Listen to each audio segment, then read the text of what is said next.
నమస్తే సార్. నమస్తే అమ్మా. సార్, అయితే కెరియర్ ప్లానింగ్ ఇప్పుడు స్టూడెంట్స్లో ల్యాక్ ఆఫ్ నాలెడ్జ్ కానివ్వండి, అంటే భవిష్యత్తు మీద భయం లేకపోవడం, ఇంట్లో ప్యాంపర్ చేయడం, వీటన్నిటి వల్ల మనం ఏంటి ఆఫ్టర్ స్టడీస్ కంప్లీట్ చేసుకొని బయటకు వచ్చిన తర్వాత మనమంటూ ఏంటి ఏం చేయాలనేది చాలా మందిలో అవగాహన ఉండట్లేదు. కెరియర్ ప్లాన్ అనేది మనం ఎప్పుడు స్టార్ట్ చేయాలి? అంటే ఏ ఫీల్డ్లో ఇప్పుడు 4 ఇయర్స్ ఇప్పుడు మనం బీటెక్ తీసుకున్న, డిగ్రీ తీసుకున్న, ఆ చదువుతో పాటుగానే మీరు ఏవైనా నేర్చుకోండి అని చెప్తున్నారు. అవి ఎలా నేర్చుకోవాలి? ఎలా తెలుస్తుంది వాళ్ళకి ఏం నేర్చుకుంటే మనం భవిష్యత్తులో ఇంకా బాగుంటుంది మన కెరియర్ అనేది? అలాగేనమ్మా. ఫస్ట్ ఏంటంటే అమ్మా, లాంగ్వేజ్ అనేది చాలా ఇంపార్టెంట్ అమ్మా. అంటే లాంగ్వేజ్ అనేది ఏంటంటే ఒక్క రోజులో రాదు, టైం పడుతుంది. మనం ఏదైనా ఏ భాష నేర్చుకోవాలన్నా, తెలుగు అయినా, ఇంగ్లీష్ అయినా, హిందీ అయినా, ఏది నేర్చుకోవాలన్నా టైం పడుతుంది. సో లాంగ్వేజ్ మీద ఫస్ట్ ఫోకస్. ఇప్పుడు జనరల్గా ఏమంటారంటే, చాలామంది ఏమంటారంటే, people are hired because of their technical skills and fired because of lack of soft skills. Communication skills అంటారా? సాఫ్ట్ స్కిల్స్ అనేది కమ్యూనికేషన్ స్కిల్స్ మేజర్గా వస్తుంది. అవి లేకపోయేసరికి వాళ్ళు తీసేస్తున్నారు. అంటే ఏంటి, టెక్నికల్ స్కిల్ మీద జాబ్ వస్తుంది, సాఫ్ట్ స్కిల్స్ లేని వల్ల జాబ్ పోతుంది. అంటే ఏంటి, ఏ ఎగ్జామ్ తీసుకున్నా, ఏ ఇంటర్వ్యూ తీసుకున్నా ముందు మనకు కావాల్సింది language ability. Okay. Language ability అనేది ఒక్క రోజులో రాదు. మనకి 4 సంవత్సరాల టైం ఉంది కదా. డైలీ ఒక ½ అవర్ మనం పంపించే వాట్సాప్ మెసేజ్లన్నీ తెలుగు హిందీ మిక్స్ చేసి ఇంగ్లీష్ని తెలుగులో మార్చి, తెలుగుని ఇంగ్లీష్లో మార్చి పంపించకుండా సింపుల్గా నువ్వు పంపించే మెసేజ్లన్నీ ఓన్లీ ఇంగ్లీష్లో పంపించడం నేర్చుకో. ఓకే. రోజుకు ఒక 100 మెసేజ్లు పంపిస్తారు వీళ్ళు, ఒక 1000 మెసేజ్లు పంపిస్తారు కొంతమంది అయితే. ఆ మెసేజ్లన్నీ కనుక ఇంగ్లీష్ని తెలుగులో టైప్ చేయడం, తెలుగుని ఇంగ్లీష్లో టైప్ చేయడం కాకుండా ప్రాపర్ ఇంగ్లీష్లో కనుక వాళ్ళు పంపిస్తూ ఉంటే, ఏదో ఒకటి కొన్ని రోజులు వేసరికి ఏమవుతుంది, ఆటోమేటిక్గా అవి కరెక్ట్ అయిపోతూ ఉంటాయి. ఒక ఏడాది వేసరికి వీడు ఎంత పర్ఫెక్షన్ వస్తుందంటే, మెసేజ్లన్నీ పర్ఫెక్ట్గా పంపించడం నేర్చుకుంటాడు. వాడికి రైటింగ్ ఎబిలిటీ వస్తుంది, వొకాబులరీ పెరుగుతుంది. దీంతో ఏంటంటే లాంగ్వేజ్ మీద ఒక పట్టు వస్తుంది. ఎక్కడ వెళ్ళినా వాడు ఏదైనా అడిగినా వాడు చెప్పగలుగుతాడు. అట్లీస్ట్ వాడికి వచ్చిన నాలెడ్జ్ని ప్రెజెంట్ చేయగలుగుతాడు, కమ్యూనికేట్ చేయగలుగుతాడు.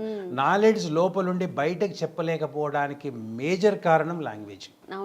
ఎబిలిటీ ఉండి లాంగ్వేజ్ లేకపోతే ప్రెజెంట్ చేయలేడమ్మా. అవును, మనకి ఎంత స్కిల్ ఉన్నా కానీ మనం ఎదుటి వాళ్ళకి ఆన్సర్ చెప్పే విధానంలో వాళ్ళు మనకి ఏమి తీసుకోలేరు, వాళ్ళు తీసుకోలేరు. అందు గురించి ఏంటి, రోజు ఒక ½ అవర్ లాంగ్వేజ్ మీద వర్క్ చేయటం, బేసిక్ గ్రామరు, బేసిక్ వొకాబులరీ, ఈ వాట్సాప్ మెసేజ్లన్నీ ఇంగ్లీష్లో పంపించుకోవటం.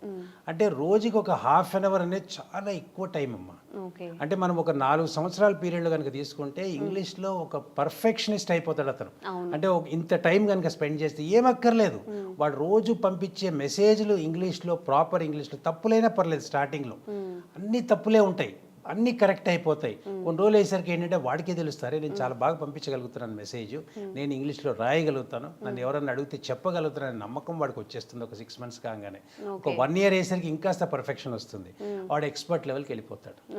అంటే ఏదైనా ఒక స్కిల్ ప్రాపర్గా అసలు ఏముంది అని తెలుసుకోవడానికి, అసలు ఇందులో ఇవి కాంపోనెంట్స్ ఉన్నాయి అని తెలుసుకోవడానికి ఒక 100 hours స్పెండ్ చేయాల్సి వస్తుంది. టాప్ 1%లోకి వెళ్ళిపోవాలి అంటే ఒక 1000 గంటలు స్పెండ్ చేయాల్సి వస్తుంది. ఒక 1000 hours కనుక స్పెండ్ చేస్తే టాప్ 1%లోకి వెళ్ళిపోతాడు. ఓకే సార్, జనరల్గా మామూలుగా క్లాస్ రూమ్లో మనం చదువుకొని బయటకు వచ్చిన తర్వాత చాలామంది టాప్ స్టూడెంట్స్, టాప్ 5లో ఎవరైతే ఉన్నారో స్టూడెంట్స్, వాళ్ళు సెటిల్ అవ్వడానికి చాలా టైం తీసుకుంటున్నారు. లాస్ట్ బెంచర్స్ ఎవరైతే ఉన్నారో వాళ్ళు ప్రాపర్గా కమ్యూనికేట్ చేయడం కానీ ఇది జరుగుతుంది. అంటే జనరల్గా ఇది ఎందుకు జరుగుతుంది అంటే అమ్మా, లాస్ట్ బెంచర్కి అకాడమిక్ అనేది ఒక పెద్ద విషయం కాదు. అంటే ఇది మీరు చెప్పిన పాయింట్ నేను జనరల్గా అగ్రీ చేయను, టాపర్స్ కూడా సెటిల్ అవుతూ ఉంటారు, అదేం లేదు. ఈ బ్యాక్ బెంచర్స్ అనే వాళ్ళు ఏంటంటే వాడికి సబ్జెక్ట్ మీద ఫోకస్ చేయట్లేదు, కానీ మిగతా స్కిల్స్ అన్ని వాడి దగ్గర ఉంటున్నాయి. బిజినెస్ స్కిల్స్ ఉంటున్నాయి, కమ్యూనికేషన్ స్కిల్స్ ఉంటున్నాయి, ఎట్లా సేల్స్ అండ్ మార్కెటింగ్ చేయాలి, ఎట్లా వాడు ప్రజెంట్ చేసుకోవాలి, ఇవన్నీ వాడికి ఉంటున్నాయి, అబిలిటీస్ ఉంటున్నాయమ్మా. దానివల్ల వాడు సక్సెస్ అవుతున్నాడు. అంటే వాడికి చదువు ఒక్కటే లేదేమో కానీ మిగతావన్నీ ఉన్నాయి, వాడి దగ్గర స్కిల్స్ డెవలప్ చేసుకున్నాడు.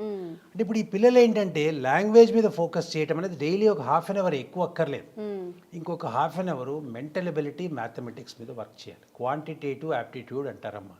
ఈ క్వాంటిటేటివ్ యాప్టిట్యూడ్లో అన్నీ వచ్చేస్తాయి, basic arithmetic, basic calculations, multiplications, addition, subtraction, division ఇవి కూడా ఉంటాయి దాంట్లో. ఇవి కాకుండా మెంటల్ ఎబిలిటీ ఇవి కనుక వాడు నేర్చుకుంటే రోజు ఇంకొక హాఫ్ అన్ అవర్ దాని మీద స్పెండ్ చేస్తే ఏ కాంపిటేటివ్ ఎగ్జామ్కి పోయినా వాడు సెలెక్ట్ అవుతాడు.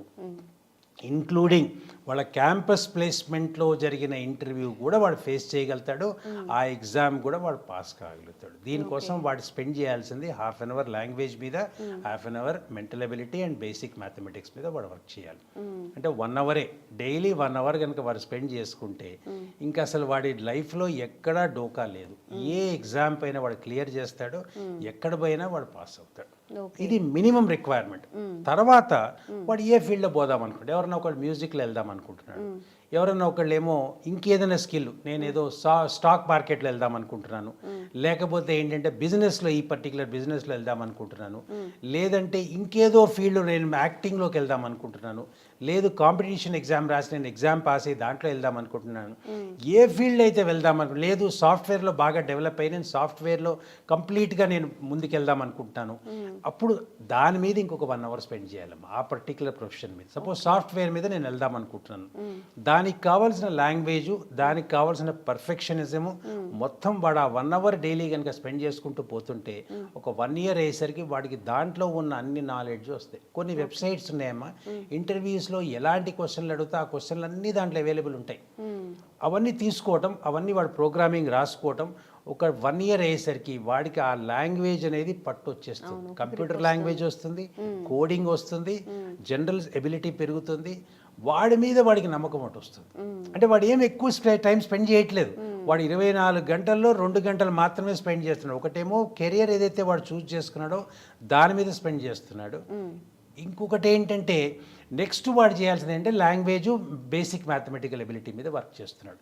ఎస్పెషల్లీ ఈ స్టూడెంట్స్ ఎవరైతే కాంపిటీషన్ ఎగ్జామ్కి వెళ్దాం అనుకుంటున్నారో వాళ్ళందరూ ఈ లాంగ్వేజు, మ్యాథమెటిక్స్, మెంటల్ ఎబిలిటీ మీద కనుక వర్క్ చేస్తే ఖచ్చితంగా వాడు డైరెక్షన్లో వెళ్తున్నాడు. మిగతా వాడు బీటెక్ సబ్జెక్ట్స్ అన్నీ వాళ్ళు ఆల్ ఇన్ వన్ చదువుకునే పాస్ అయిపోతున్నారు ఇవాళ రేపు. మొత్తం టెక్స్ట్ బుక్ చదివే వాళ్ళు చాలా తక్కువ మంది.